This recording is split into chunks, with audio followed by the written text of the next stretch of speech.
Ibu sebagai Ketua Komisi PRK MUI gitu ya, ini melihat bagaimana mendorong juga pemanfaatan platform digital. Nah, seperti apa Ibu melihat peranan perempuan di Indonesia sekarang gitu ya? Apalagi kan dunia digital juga sangat berkembang sekali, Ibu. Tentu juga di dalam pengembangan ekonomi ini, apalagi pada saat pandemi ini, Hmm. perempuan sangat mengambil peranan penting. Nah, sekarang di era digitalisasi dengan online baik itu pelaku maupun pembeli itu banyaknya perempuan. Perempuan.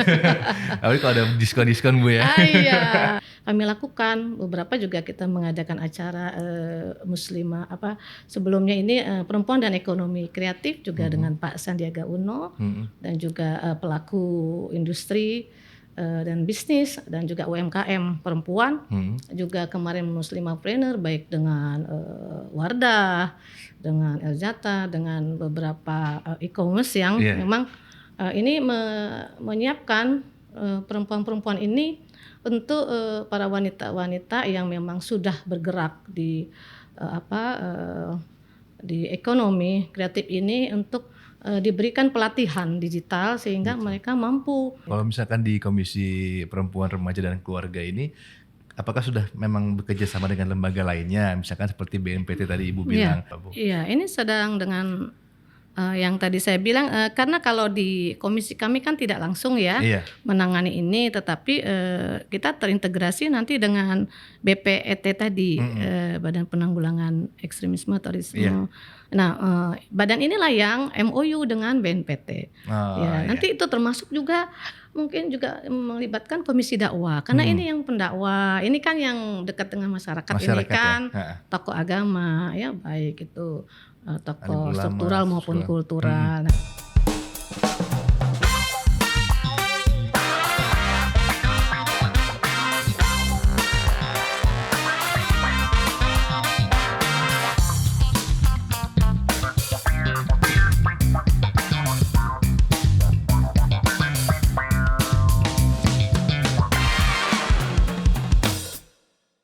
Halo Sobat Damai, BNPT hadir, harmoni aman, damai, indah, rukun. Kalau urusannya dunia digital, apalagi urusan kepo-kepo sama informasi nih, udah pasti perempuan yang selalu terdepan dengan berita-berita yang muncul di media sosial. Tapi apakah perempuan mampu menggunakan media sosial dengan bijak, sehingga tidak mudah terprovokasi, apalagi sampai terpapar paham radikal? Yuk mulai sekarang gunakan sosmed kalian untuk hal yang positif, siapa tahu bisa menghasilkan cuan-cuan yang bisa mendobrak perekonomian. Nah, di kesempatan kali ini saya sangat bangga sekali tentunya karena kalau kata pepatah bilang gitu ya, buah jatuh tidak jauh dari pohonnya. Nah, sosok wanita yang satu ini juga beliau memiliki jiwa kepemimpinan seperti ayahanda tercinta. Dan salah satu wanita yang paham akan peranan perempuan dalam mengembangkan ekonomi kreatif di Indonesia. Beliau adalah Dr. Hajah Siti Marifah yang selaku Ketua Komisi Perempuan, Remaja, Keluarga Majelis Ulama Indonesia. Assalamualaikum Ibu. Waalaikumsalam. Baik kabarnya Bu ya? Alhamdulillah. Alhamdulillah. Senang bisa diundang di acara yang luar biasa ini. Iya.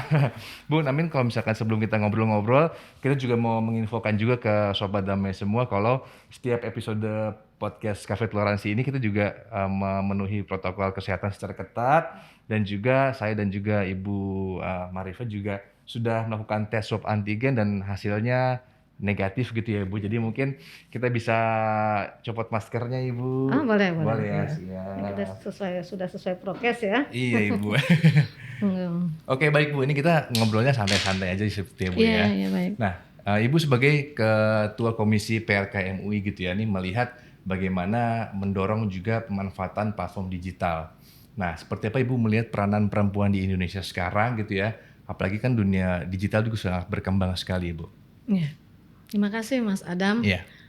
Satu kehormatan pertama bisa diundang dan bicara ini dari sisi perempuan ya, dan tentu juga di dalam pengembangan ekonomi ini, apalagi pada saat pandemi ini perempuan sangat mengambil peranan penting. Nah, sekarang di era digitalisasi dengan online baik itu pelaku maupun pembeli itu banyaknya perempuan. Apalagi kalau ada diskon-diskon Bu ya. Iya, ini kan saya kebetulan sebagai Ketua Komisi Perempuan, Remaja dan Keluarga Majelis Ulama Indonesia tentu juga melihat fenomena ini. Jadi kalau dikatakan oleh Pak Presiden Jokowi kita harus bisa beradaptasi dengan kebiasaan baru. Tentunya juga kita bisa beradaptasi dengan situasi ini di era pandemi ini, bagaimana ekonomi tetap tumbuh Betul. dengan baik, dan tentu saja dukungan ini dengan melakukan digitalisasi kami lakukan. Beberapa juga kita mengadakan acara muslimah sebelumnya ini perempuan dan ekonomi kreatif juga dengan Pak Sandiaga Uno dan juga pelaku industri dan bisnis dan juga UMKM perempuan. Juga kemarin muslimahpreneur baik dengan Wardah, dengan Elzata, dengan beberapa e-commerce yang memang ini menyiapkan perempuan-perempuan ini untuk para wanita-wanita yang memang sudah bergerak di di ekonomi kreatif ini untuk diberikan pelatihan digital sehingga mereka mampu untuk bisa melakukan penjualan, kemudian juga transaksi yang memang dibutuhkan ya, apakah itu dari mulai juga termasuk packagingnya, kemudian juga juga teknik pemasarannya dan lain sebagainya. Saya rasa kita harus akui bahwa pada saat pandemi ini justru sektor ekonomi real dan ekonomi kreatif ini justru yang mampu meningkat gitu ya, dari hasil penelitian demikian. Pandemi kan pasti kan juga lebih ke platform digitalnya gitu ya, Dan penggunaan memang platformnya. Perempuan ini memang makhluk yang paling kreatif gitu ya, karena biasa di rumah tangga itu bagaimana mengolah sesuatu makanan dan lain sebagainya. Jadi itu mungkin alhamdulillah karunia itu tentu juga harus bisa dimaksimalkan dan juga dengan memiliki kemampuan multitasking juga kan, sehingga ini insya Allah membantu. Itu sih yang kami. Kalau tadi misalkan Ibu bilang gitu ya, dari sisi bisnis ini kan perempuan juga ada yang membeli, penjual gitu kan, betul, di platform digital. Nah, apalagi perempuan pasti kan sudah banyak bisnis online gitu, betul, kan. Mungkin bisa dijelasin Bu Marifah sebenarnya tantangannya mereka itu apa sih Bu di saat ini? Ya, kemarin kita juga undang tadi ya e-commerce dan juga ada beberapa lembaga, tidak perlu saya sebut mungkin ya, atau saya sebut ya e-commerce lah ya yang kita undang untuk melatih tadi, karena memang kendalanya untuk penguasaan IT teknologinya, kemudian tadi jaringan pemasaran yang tentu harus kita bantu untuk bisa menjangkau sebanyak mungkin. Kadang-kadang memang produknya bagus ya, tetapi packagingnya yang kurang bagus misalnya, atau juga ada tantangannya di pemasarannya terbatas dan penguasaan teknologi. Oleh karena itu kami bekerja sama dengan lembaga-lembaga dan juga tadi e-commerce ataupun juga yang memang sudah punya jaringan penjualan online ya. Kan ada banyak itu, Shopee, Lazada, kemudian Bukalapak dan lain sebagainya. Itu kan tentu saja ini kita harus bisa memaksimalkan kerjasama dengan pihak-pihak terkait untuk bisa memaksimalkan potensi perempuan ini.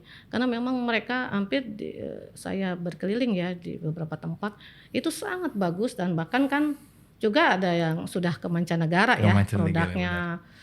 Ada tas, ada macam, bahkan produk-produk daur ulang yang justru mereka ini sangat membantu untuk kelestarian lingkungan, sehingga produk-produk yang dari sampah dan lain sebagainya ini bisa produktif. Saya rasa memang harus kita aware ya dengan ini, melakukan literasi dan edukasi, dan saya rasa memang harus tidak hanya pemerintah ya, jadi juga misalnya kami di Ormas dan juga seluruh stakeholder terkait, jadi ini bisa melakukan integrasi ya kerjasama yang integratif dan kolaboratif. Betul. Nah, salah satunya kan pada hari ini ya, misalnya BNPT juga tentu juga tidak hanya sekedar bicara radikalisme, tetapi kan radikalisme dan terorisme ini berkait juga dengan faktor yang tidak hanya agama tetapi juga soal ekonomi. Ya, jadi ini juga perannya tidak kalah penting. Ya tadi kalau misalnya bicara soal paham radikal gitu kan, ini kan juga dunia digital sekarang makin maju terus. Nah mungkin apakah memang justru malah dari perempuannya yang mudah terpapar atau seperti apa nih? Ya memang dulu sih kalau kita mendengar terorisme itu maskulin gitu ya kesannya ya. Nah, tetapi kejadian yang baru lalu misalnya, oh ternyata pelaku terorisme juga perempuan bisa melakukan itu ya, yang kemarin di Mabes Polri ya. Iya betul Ibu. Tapi memang ini informasi, jadi kan begini, digital ini kan seperti pisau yang memiliki dua sisi ya. Kita bisa apakah itu bisa menjadi satu yang negatif? Bisa gitu ya. Nah tapi juga sisi positifnya tentu lebih banyak. Nah oleh karena itu pendidikan agar berinternet ataupun juga teknologi sehat ini penting diberikan sejak dini. Di sekolah-sekolah ini tidak hanya mengajarkan teknologinya, tetapi juga bagaimana menggunakan itu, ya, memanfaatkan itu dengan benar dan sehat. Dan itu saya rasa juga yang kemudian juga menjadi tugas kami juga ya, perempuan. Jadi ini memang kan di bawah kami juga ada remaja ya. Jadi komisinya itu perempuan, remaja dan keluarga. Oleh karena itu juga kami di MUI ini ada satu badan khusus. Jadi yang namanya sekarang baru ini Badan Penanggulangan Ekstremisme dan Terorisme MUI, jadi disingkat BPET MUI yang juga kerjasama sudah dengan BNPT. Ya. Baik. Jadi ini nanti akan fokus menangani hal-hal itu termasuk, tapi juga disinergikan dengan kami di komisi, misalnya bicara bagaimana perempuan ini bisa sekarang masuk di menjadi pelaku, tentu harus dianalisis ya faktor-faktor apa, kemudian juga remaja dan keluarga, dan oleh karena itu penting sekali di sini peran perempuan sebagai madrasatul ula, ya sebagai pendidik pertama di keluarga untuk. Nah sehingga biasanya pelaku-pelaku terorisme ini mengalami persoalan dulu di keluarga sehingga kemudian mencari figur lain di luar atau yang bisa menempatkan dia sebagai hero ataupun juga yang bisa menjanjikan sesuatu yang menurut dia ini menjadikan dia sesuatu yang diberi apresiasi atau dihargai. Iya baik Bu, kalau misalkan Ibu melihat ya apalagi di organisasi Ibu ya yang tadi PRK itu. Nah, bagaimana Ibu melakukan pendekatan-pendekatan mungkin di luar sana ataupun ke masyarakat, ke organisasi atau ke keluarga agar memang menempatkan hak serta kewajiban sebagai sosok perempuan dalam keluarga Ibu? Iya. Sebagaimana saya tadi katakan bahwa memang perempuan ini punya peranan ya Ibu untuk menjadi pendidik utama dan pertama gitu ya. Pertama dan utama. Ya meskipun nanti ada guru, ada apa, tetapi yang pertama adalah memberikan dasar fondasi ini. Bagaimana misalnya satu hal yang sederhana, kekerasan itu tidak hanya dalam arti fisik tapi juga verbal. Karena kalau sudah dibiasakan kekerasan itu di dalam rumah tangga, maka itu menjadikan sesuatu yang dianggap hal yang biasa dan itu membentuk karakter seseorang. Makanya kalau di dalam Islam itu, dan saya rasa agama lain juga tidak ada satupun agama yang mengajarkan kekerasan ya dan memaksakan kehendak. Kalau kita ada ud'usa bi rabbika bil hikmah wal mau'izati hasanah, ajaklah dengan kebaikan ya. Dengan jalan yang baik ya, dengan berdialog. Makanya ada juga konsep amar ma'ruf nahi mungkar, berbuat baik tapi juga mencegah kemungkaran. Jadi kesalehan individu harus juga dibentuk kesalehan sosial. Jadi tidak cukup dengan kita ibadah dengan ini, tapi kita juga harus melakukan amar ma'ruf nahi mungkar, mencegah, termasuk bahaya radikalisme ini yang juga dikategorikan sebagai ordinary ini ya, extraordinary crime ini ya, kejahatan yang luar biasa. Nah tentu ini kita harus mengambil peran gitu. Betul, oke baik Bu. Nah kalau misalkan sudah datang di podcast Cafe Toleransi ini Bu, nah ini wajib nyobain minuman khas di sini. Ini udah ada ice coklat. Kalau misalkan Ibu mau nyobain. Oh iya terima kasih. Ini produk lokal tentunya ya. Produk lokal. Tadi yang apa? Bismillah. Iya. Nah Bu, harus mendorong UMKM ini yang betul Bu. Nah ini ada banyak yang bilang gitu kan Bu, kalau bahwa udah sih ngapain sih perempuan sekolah tinggi-tinggi gitu kan, tapi ntar ujungnya mungkin mohon maaf ya di dapur aja, di rumah aja ngapain gitu Bu. Tanggapannya itu gimana Bu? Ya kita memang itu juga menjadi satu apa kewajiban kita ya. Iya. Tapi bahwa kita sebagai tadi, kalau tadi kita harus sebagai individu dan juga makhluk sosial kan begitu ya. Jadi tetap harus ada keseimbangan. Bahwa kita mengurus rumah tangga, ya tentu itu juga satu hal yang harus kita lakukan. Tetapi kita juga harus bisa memberikan manfaat kepada masyarakat, karena itu bagian dari ibadah kita tadi. Jadi tidak hanya kita kemudian di dapur, itu juga harus punya keahlian. Nah yang penting ini perempuan-perempuan ini juga menyiapkan diri untuk juga keahlian mengurus rumah tangga dan mengurus masyarakat sekaligus. Sebetulnya itu sesuatu yang tidak perlu dipertentangkan. Jadi itu sesuatu yang beriring, saling memberikan kekuatan justru gitu. Jadi kekuatan keluarga juga memberikan sibgoh atau warna kita di masyarakat dan sebaliknya. Jadi hidup itu memang harus berseimbangan gitu kan ya. Nah, jadi gimana kita manfaat, tentu juga ini menjadi contoh kepada anak-anak kita, cucu kita. Bagaimanapun saya selalu dipesankan bahwa kita harus bisa memberikan manfaat. Jadi kalau di dalam hadis itu dikatakan bahwa sebaik-baik manusia adalah yang bisa memberikan manfaat bagi orang lain. Nah itu kan tidak hanya keluarga, tentu kita harus membuat spektrum itu lebih luas. Semakin banyak yang menerima manfaat dari kehadiran kita, tentu juga kita ini punya nilai ibadah yang luar biasa. Jadi menurut saya sih itu tidak salah, tetapi dalam konteks ini misalnya bahwa hanya bahwa betul kita musuh rumah tangga, tetapi tidak hanya itu. Tidak hanya itu Ibu. Justru harus dirubah redaksinya itu jauh-jauh pendidikan mana, tapi harus ke dapur juga. Ya kita harus bisa dari dapur kemudian kemana begitu ya.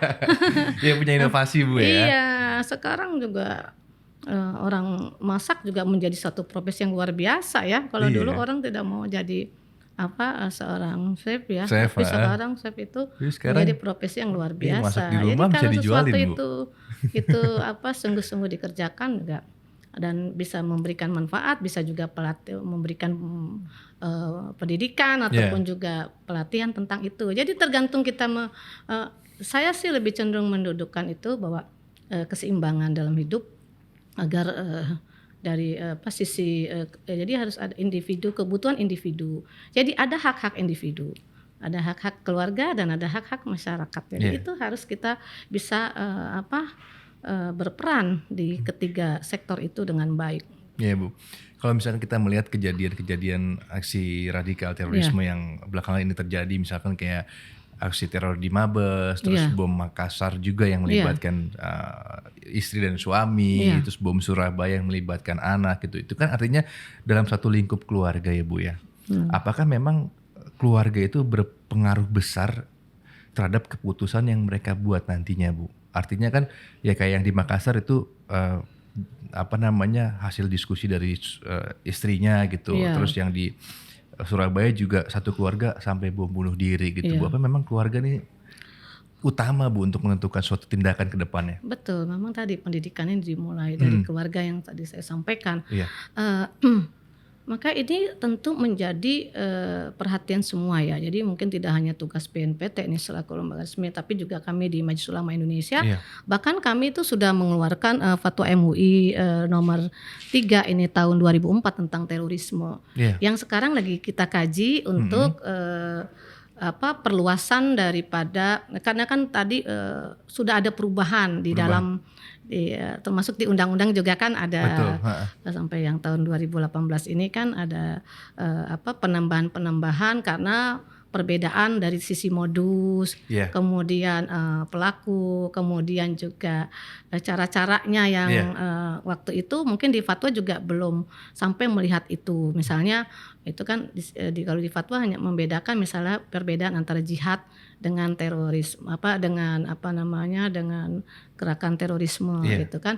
Ini kan satu hal yang berbeda, yang itu kadang dipahami secara keliru. Keliru ya Bu ya. Keliru. Nah itu kalau misalnya orang tua ataupun keluarga tidak mampu menjelaskan, ini misalnya kalau jihad itu tidak dengan kekerasan dia, ya, tapi itu satu hal misalnya juga itu berjuang di dalam kondisi negara yang dalam kondisi peperangan gitu ya. Kalau kemudian tidak dalam kondisi damai dan tidak boleh merusak. Jadi kalau misalnya di terorisme itu dengan jalan merusak, kalau jihad itu justru islah, memperbaiki. Meskipun misalnya jalannya peperangan kalau dalam kondisi perang, tapi bisa juga dalam keadaan tidak perang. Tetapi perbedaan prinsipnya adalah yang satu merusak, yang satu melakukan gerakan islah, perbaikan. Nah, yang satu dengan kekerasan, ini tidak boleh dengan kekerasan, dengan niat untuk melakukan perbaikan. Tentu saja ini landasannya juga berbeda. Ini landasannya agama dalam arti prinsip-prinsip agama tadi dengan cara yang baik. Nah, ini memaksakan kehendak untuk kepentingan pribadi ataupun kelompok. Jadi memang perbedaannya sangat mendasar, yang itu sering disalah tafsirkan gitu. Dan itu, nah makanya kemudian ada pondok yang mengajarkan bukan mengajarkan, tapi ada pondok yang menjadi sarang terorisme. Itu sebetulnya bukan ajarannya di dalam ajaran agamanya. Saya rasa tidak ada satupun agama yang mengajarkan terorisme ya. Tetapi jadi yang perlu diperbaiki adalah pemahaman terhadap keagamaan itu sendiri yang keliru gitu ya. Yang itu yang harus diluruskan, di mana perbedaan antara jihad dan juga tentang terorisme. Dan jadi memang di keluarga ini, di dalam proses pendidikan ini memang penting dasar tadi, bagaimana tadi jangan sampai kekerasan itu terbiasa diajarkan, dan kemudian anak-anak yang tumbuh berkembang ini bertanya kepada orang tua. Nah sekarang misalnya bertanyanya ke Mbah Google gitu ya, atau temen gitu ya, yang memang tidak ada ilmunya di dalam belajar itu kan. Kalau tarekat aja ada mursyid, harus ada guru gitu ya. Nah ini pun seperti itu. Jadi anak-anak harus dibimbing oleh orang tua. Jadi kenapa tadi kemudian yang muncul di, kalau ini klaster keluarga gitu ya, klaster keluarga gitu ya. Nah karena tadi pentingnya kepala keluarga dan ibu ini untuk memiliki pendidikan yang cukup ya mengenai ini. Oleh karena itu juga peran kita semua untuk melakukan edukasi literasi tentang ini. Jadi mereka kan mendapat sumber yang keliru, nah, maka hasilnya juga keliru. Jadi memang persoalan terorisme ini bukan hanya persoalan ideologi keagamaan, tapi memang tidak berkaitan dengan agama itu sendiri, tetapi pemahaman keagamaan. Nah, kemudian jadi ini harus dibedakan. Nah, kemudian juga persoalan dari sisi ekonomi, gitu ya. Jadi karena kondisi ada yang mau iming-imingi, ya, kemudian juga. Jadi dua hal ini memang harus secara komprehensif harus diselesaikan. Jadi bicara terorisme tentu harus bicara hulu ke hilir. Nah, jadi MUI sangat concern dari mulai Bapak Wakil Presiden sekarang, dulu Ketua Majelis Ulama Indonesia, itu sudah menyampaikan soal Islam wasatiyah. Islam yang moderat, yang itu yang harus diajarkan oleh para kepala keluarga, ibu di rumah tangga sampai di lembaga-lembaga pendidikan, bagaimana itu tidak terjadi radikalisme kanan maupun kiri. Ya. Jadi ini harus Islam wasatiyah ini kan tengah ya. Jadi dia salah satu cirinya adalah tasamuh, toleransi. Nah, kalau misalnya gimana kalau yang kiri itu ya, yang kiri itu kalau radikalisme dan arti pluralisme, kemudian sekularisme. Nah, biasanya ini menyerang kalangan akademisi gitu ya. Ya, jadi kita harus tahu ini. Nah, kemudian sebaliknya kalau radikalisme yang kanan, ini yang tadi yang awam pemahamannya gitu ya. Jadi memahami agama kalau sumbernya ini nggak benar, maka tadi berjuang ini jihad, padahal itu tidak jihad tapi itu terorisme tadi. Jadi emang ini perlu perlu kita memahami tadi segmentasi ini, maka kemudian kita membuat penyelesaiannya tentu akan berbeda menghadapi yang radikalisme kanan dan radikalisme kiri. Oke Bu, kalau misalkan di Komisi Perempuan, Remaja dan Keluarga ini, apakah sudah memang bekerja sama dengan lembaga lainnya, misalkan seperti BNPT tadi Ibu bilang, mungkin bisa disebutin Bu sedikit mungkin kerjasamanya seperti apa, sudah terjalin seperti apa Bu? Iya, ini sedang dengan Yang tadi saya bilang, karena kalau di komisi kami kan tidak langsung ya Iya. menangani ini, tetapi kita terintegrasi nanti dengan BPET tadi, Badan Penanggulangan Ekstremisme Terorisme. Iya. Nah, badan inilah yang MOU dengan BNPT. Oh, Ya, iya. nanti itu termasuk juga mungkin juga melibatkan komisi dakwah, karena ini yang pendakwa, ini kan yang dekat dengan masyarakat ini Masyarakat ya. kan Heeh. tokoh agama ya, baik itu tokoh Alim ulama, struktural maupun struktural.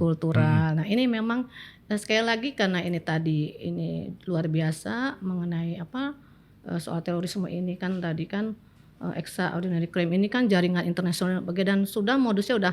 Nah, jadi seperti di fatwa ini juga kan kemarin belum masuk kepada misalnya pendanaan. Nah, ini ternyata pendanaan dan lain-lain sebagainya yang mungkin karena masyarakat kita ini orangnya suka bergotong royong gitu ya. Nah, tidak menyadari kalau itu kemudian diarahkan untuk kegiatan-kegiatan yang mengarah ke radikalisme atau terorisme. Jadi itu perlu banyaklah kira-kira PR-nya itu nanti Banyak ya, Bu? termasuk. Oke, baik nih Sobat Damai, ini sebelum kita lanjut lagi nih Bu ya untuk pembahasan yang menarik juga. Nah ini saya juga mau mengajak Ibu Marifah untuk main games, sedikit games biar kita bisa mengenal lebih dekat sama Ibu nih. Namanya adalah Cari dan Cuma Ada di Sini Jawabannya. Oke Bu, yang pertama adalah, ntar dulu kita akan mengambil dulu sesuatunya. Oke. Ini Bu, nanti Ibu boleh dibuka ininya, nanti Ibu langsung jawab. Oke. Mohon izin Bu. Buka dari pertama? Ya. Nah. Seperti apa Ibu kalau misalkan bercermin di depan kaca? Ya seperti ada saya termasuk yang kalau bercermin tidak lama. Misalkan ini kaca dari ini Bu. Iya. Misalkan, ya paling untuk memastikan saja bahwa ini sudah sesuai begitu. Tapi lebih banyak bercerminnya sambil jalan. Bercermin sambil jalan. Iya. Misalkan di mobil gitu di ya. Mobil, Karena kita ya. Oke. Iya. Tapi itu memang kita harus bercermin dalam arti tidak hanya dalam arti sesungguhnya ya harus banyak bercermin, cuma memang saya tidak bisa berlama-lama bercermin. Oke Bu, yang kedua sekarang Bu, maaf Bu. Iya. Seperti apa Ibu menilai sosok orang tua tercinta? Orang tua, guru, sahabat, semua ada di situ. Jadi beliaulah yang tadi mengajarkan baik Bapak, Abah dan Ibu saya. Itu tadi beliau adalah pendidik utama dan pertama saya. Jadi saya selalu ingat ini pesan-pesan beliau dari kecil. Misalnya ya beliau mengajarkan kalau kamu dibuang ke laut, kamu harus bisa jadi pulau. Kalau kamu dibuang ke darat, kamu harus bisa jadi gunung gitu. Wah, mantap. Oke, selanjutnya Bu, izin Bu. Oh iya, baik. Oh ya, kalau sudah marah ya. Ini nih yang ditakutin Bu. Gimana Bu ekspresinya Bu? Ibu pemarah apa enggak Bu? Mungkin itu ya tentu kita ya manusiawi ya kalau marah. Cuman mungkin ekspresi marahnya. Nah kalau seiring usia itu ada perubahan tentu ekspresinya. Malah lebih diam justru Bu. Oh iya betul, betul. Jadi karena kita menyadari ternyata kalau kita berekspresi dengan tadi kalau perempuan katanya kalau marah nggak berhenti. Nah itu justru tidak dipahami oleh yang kita marahi sebetulnya. Ngomong apa sih? Kita maunya apa sih gitu ya? Ternyata begitu itu betul sekali. Jadi kalau marah ya sudah diam. Kamu tahu nggak ibu marah kenapa ini? Jadi itu gitu ya. Jadi memang dengan suami, dengan anak. Jadi kalau kita hanya marah begitu ya, mungkin dulu lagi masa-masa awal menikah, tapi sudah begitu kita melihat oh ya ini tidak dipahami. Apalagi dengan orang yang bekerja sama kita, ya kan? Kalau kita marah panjang kali lebar begitu, nah dia tidak paham itu apa yang kita maksud. Jadi sebetulnya kan membuang energi ya. Yang tidak perlu gitu. Jadi kita sampaikan ya sudah paham ya sudah gitu kan ya. Jadi memang ekspresi marah itu memang harus kita melihat bahwa itu kan kita ingin kalau kita marah sebetulnya kita karena tidak nyaman dengan satu situasi kemudian kita ingin itu tidak seperti itu. Nah kan harus sampai pesannya. Nah saya soal punya teman itu kemarin yang suka marah begitu. Nah suaminya itu pergi, itu nggak tahu. Jadi dia marah kan nggak lihat suaminya, jadi marah terus tahu suaminya udah pindah ke tempat lain, sudah mungkin pas tengok nggak ada. Ngomong sendiri dong. Iya, betul. Gitu ya. Itu kan jadi nggak tepat sasaran kan. Kalau misalkan Gitu. saya jadi anak ibu misalkan, coba Iya. Bu, gimana Bu? Misalkan saya jadi anak ibu nih, terus Iya. saya udah ngakuin kesalahan, biasanya Ibu Malika Iya, gimana? biasanya saya langsung bicara gitu. Kamu tahu nggak tadi menurut kamu apa yang kamu lakukan tadi ada yang keliru nggak gitu. Wah, siap. Terus emang kenapa gitu ya. Nah, itu jadi di situ dialog. Oh, memang kenapa kalau begitu? Itu bisa panjang juga itu kadang dialognya. Dia kadang belum kayaknya saya tidak apa-apa gitu ya. Tapi kita jelaskan kalau kita berurusan dengan orang lain, maka kita harus ada tenggang rasa dan ini dan ini. Jadi kadang emang anak-anak ini harus diajarkan, terutama anak-anak sekarang ini ya. Iya. Memang jangan sampai dia individualis. Nah, mungkin yang itu perlu dialog, perlu ini. Kenapa saya kan nggak merugikan orang begitu kan ya? Ya kan? Tapi bukan hanya itu gitu loh. Jadi memang kadang marah-marah itu dalam konteks itu ya, dalam konteks bahwa membangun dia care, dia untuk karena itu untuk nanti dia tidak bisa hidup sendiri, dia akan berinteraksi dan dia tidak selalu dengan orang tuanya, dia harus memahami berbagai karakter orang yang sangat berbeda. Begitu kira-kira. Oke Bu, satu lagi Bu, ini Bu. Apa ini? Ini Bu. Seperti apa Ibu berbakti kepada suami dan juga membimbing anak-anak? Saya ingin bisa melayani sampai ruh ini berpisah dari jasad gitu ya, karena saya tahu bahwa mengabdi kepada suami anak ini merupakan ibadah, dan ibadah yang paling sangat bisa kita lakukan gitu ya. Nah kalau ibadah berperang itu kan sulit gitu ya, berperang. Nah, ini ibadah yang setiap hari bisa sangat kita lakukan dengan anak-anak juga benar quality time itu. Jadi kita sebisa mungkin itu selalu bisa berkomunikasi, dan saya sampaikan kepada anak-anak saya untuk saya ini orang yang menghargai proses ya, di dalam tahapan mencapai. Kadang misalnya anak saya lagi bagaimana, Omah ini kok saya gini, kamu sudah berusaha. Jadi kalau soal hasil akhir itu serahkan Allah. Tapi kita memberikan motivasi seperti itu dengan suami, karena memang kalau tidak menghargai proses dan hanya orientasi kepada hasil doang, nah ini nanti akan menyulitkan dia di dalam tahap-tahap kehidupan selanjutnya. Jadi kita hargai. Jadi yang penting adalah dalam keluarga tidak hanya punishment, artinya punishment dalam arti bukan bentuk fisik ya, dari teguran apa, tetapi juga reward. Kita harus memberikan apresiasi. Betul. Apa yang lakukan suami, apa yang dilakukan anak, kita sebisa mungkin itu memberikan apresiasi. Jangan nanti, nah misalnya nih suami pulang dari mana gitu kan, bawa mangganya asam gitu. Ini kenapa jauh-jauh bawa asam gitu. Besok nggak lagi ya. Terus pas dia coba mangganya, oh itu masih bisa dibuat asinan kok. Gitu kan. Jadi di dalam keluarga saya menganut apa yang diajarkan oleh ayah saya, itu adalah bagaimana membangun kesepahaman, ya husnul tafahum namanya, husnul tafahum. Ini Pak Jokowi udah apa nih, sudah pernah disampaikan nih bagaimana membangun itu. Jadi husnul tafahum itu adalah membangun kesepahaman, membangun bagaimana sesuatu itu berprasangka baik gitu ya. Nah jadi ini boleh saya cerita nggak nih biar santai? Boleh gitu. Dong Bu. Jadi saya mengambil sebuah kisah nih buat yang muda-muda juga. Jadi ada itu pasangan suami istri yang tidak pernah berantem. Nah si istri ini pengen tahu ini gimana ini rasanya kalau berantem gitu ya. Nah dia bikin, ini masa dulu ya, masa zaman sahabat, belum ada AC belum. Jadi dibikinlah lengan baju ini kecil sebelah. Supaya suaminya marah maksudnya. Tapi apa yang terjadi, dia bilang, Masya Allah istriku sangat paham, karena suaminya ini penulis ya, jadi tangan kanan ini untuk menulis kan jadi enak nih menuliskan. Nah, kemudian begitu gerah dia pakai tangan kirinya untuk mengipas. Itulah husnul tafahum. Nggak jadi marah juga Enggak dong. marah. Jadi tidak bisa. Jadi kalau sudah dibangun kesepahaman di keluarga, bahkan dari bangunan komunitas masyarakat dan bangsa itu tidak akan cair meskipun ada hoax, ada hal-hal yang mempengaruhi, yang makanya harus dibangun ini. Husnul tafahum ini. Gimana membangun anak-anak kan, negara kita kan sebetulnya dibangun atas dasar itu. Makanya ada kalimatun Pancasila itu adalah kalimatun sawa. Kalimatun sawa pemersatu. Ada founding father kita yang dari berbagai daerah, berbagai agama untuk satu bersama. Yuk Pancasila jadikan dasar negara, dan bahkan rela menghapus 7 kata dalam Piagam Jakarta untuk kita sama-sama merdeka. Nah, makanya negara ini dibangun berdasarkan kesepakatan.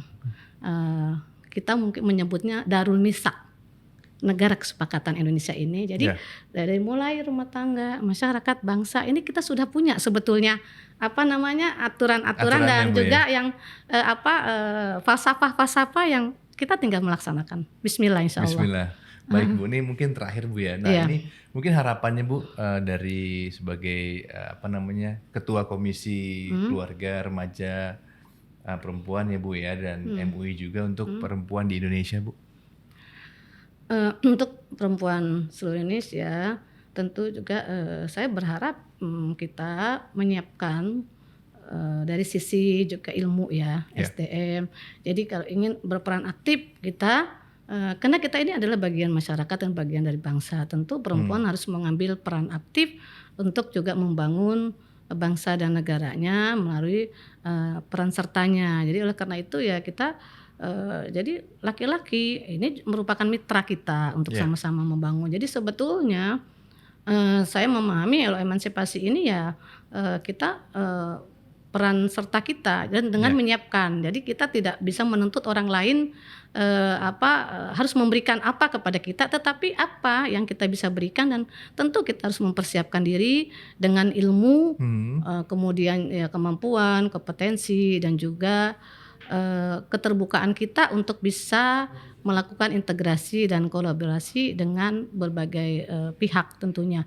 Insya Allah saya rasa perempuan Indonesia akan maju, karena memang dari dulu pun juga banyak tokoh-tokoh perempuan yang hebat dan luar biasa, dan sekarang pun juga baik di parlemen, di menteri sudah banyak, dan saya rasa itu menjadi satu dorongan semangat kita, dan juga baik di sektor baik itu di politik, ekonomi. Saya rasa intinya adalah gimana kita mempersiapkan diri, berperan dan memberikan manfaat dan maslahat untuk banyak orang.